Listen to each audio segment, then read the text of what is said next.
Bonjour et bienvenue sur ma chaîne. Voici quelques nouvelles des potagers après le confinement. Cette année, celui-ci qui se situe à Paris, il a pris un peu de retard étant donné que j'étais confinée en Bourgogne, alors j'ai pu m'en occuper qu'à la fin du mois de mai.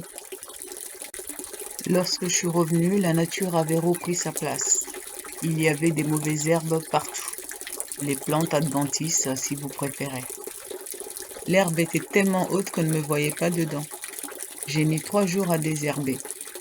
Et le pire, c'est que elle était grainée. Il y avait des graines partout, sèches, qui se semaient toutes seules et par la suite, par moi, en désherbant, ce qui était inévitable d'ailleurs. Après avoir planté mes plantes potagères, j'ai donc attendu la première levée des mauvaises graines. J'ai attendu 2 semaines. Elles avaient recouvert toute la surface des buttes, pratiquement. J'ai désherbé une première fois et ensuite j'ai paillé. J'ai donc paillé il y a 1 semaine environ.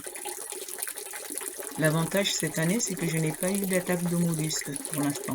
Seulement des fourmis, mais ça cause moins de dégâts.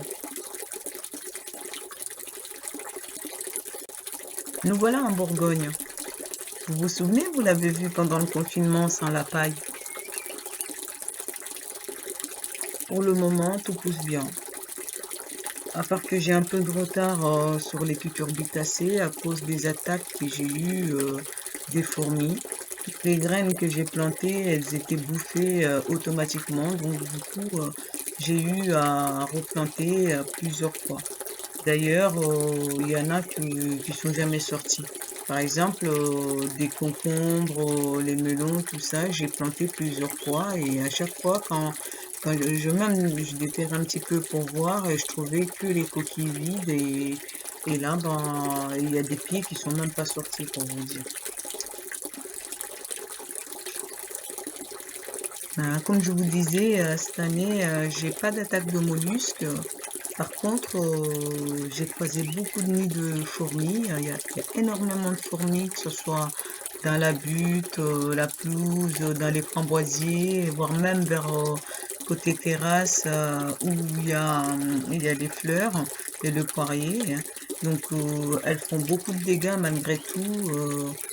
Concernant les graines, comme je vous disais, puisque j'ai planté que j'ai pas pu avoir les pieds et aussi les feuilles. Bon, pour les feuilles, c'est pas trop grave parce que ça n'empêche pas les plantes de se développer, mais tout ce qui est semé, ben, ne voit pas le jour. Ça, c'est dommage.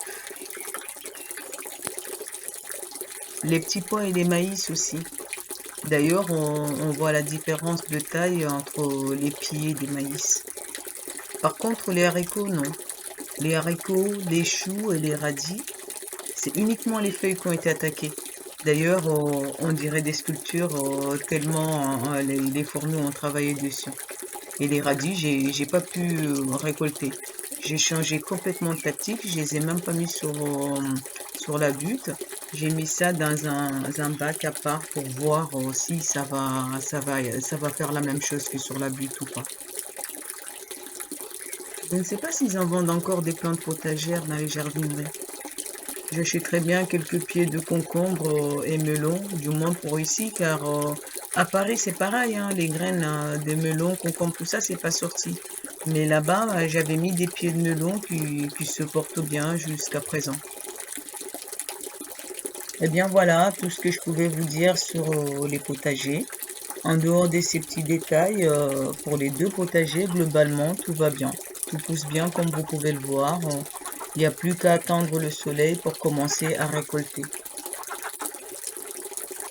Pour ce qui est des fruits, cette année, je trouve que c'est une bonne année pour les fruits.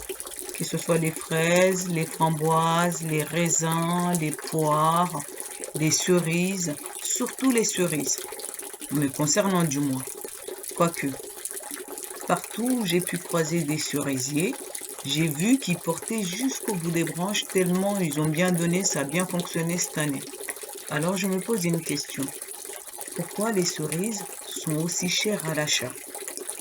Je dis ça parce que j'ai constaté avant d'en avoir chez moi, quand j'ai voulu m'en acheter au magasin, le kilo de cerises coûte une fortune aujourd'hui.